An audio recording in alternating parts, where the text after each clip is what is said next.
Finally দিনটা চলেই এলো। আর এই ট্রিপটা নিয়ে আমরা অনেক বেশি এক্সাইটেড, কারণ বাবা মা হওয়ার পরে সন্তানকে নিয়ে প্রথম সমুদ্র দেখব বলে। রাত্রিবেলায় কোনো রকমে একটু ঘুম হওয়ার পরে ভোর 4:30-র সময় উঠে আমি নাকি get ready with me video shoot করছি। মানে ভাবা যায়। ব্ল্যাক টিসটা এসপ্ল্যানেড থেকে কিনেছি, আর নিচে যে অফ হোয়াইট কালারের ট্রাক প্যান্টটা পরেছি এটা আমি বাজার কলকাতা থেকে কিনেছিলাম।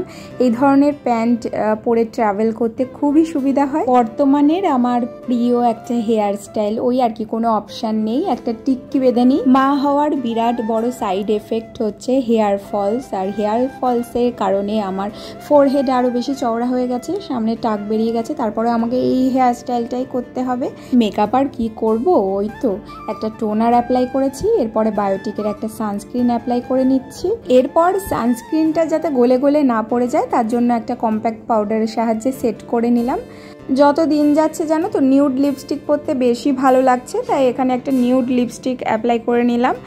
আর ব্যাস, আমার মেকআপ কমপ্লিট। আমি যে বিবাহিত সেই সার্টিফিকেটটা তো ক্যারি করতে হবে, তাই এখানে এক চুটকি সিন্দুর অ্যাপ্লাই করে নিলাম। পারফিউম অ্যাপ্লাই করলে আমার খুব পজিটিভ ফিল হয়। তোমাদের কারোর এরকম হলে অবশ্যই কমেন্ট করে জানিও। এই যে এসপ্ল্যানেড থেকে কেনা ব্রাইট ইয়েলো কালারের ব্যাগটা নিয়ে নিলাম। এবার চলো বেরিয়ে পড়ি দুগ্গা দুগ্গা বলে। ভিডিওটা ভালো লাগলে একটা লাইক করে যেও প্লিজ।